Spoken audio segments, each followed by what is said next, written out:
All right, so let's kick it off. So let's first talk about what a bond is.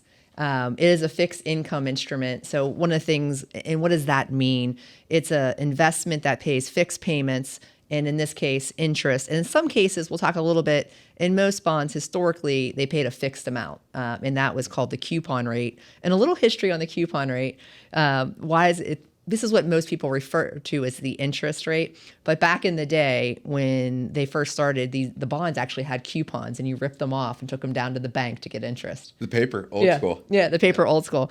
So they're fixed instruments, which means that you're going to lend money to a corporation or a government, and we'll talk about how that works. And then they're going to pay you a stated amount of interest over a stated amount of time. For some bonds, that could be 10, 15, or 30 years.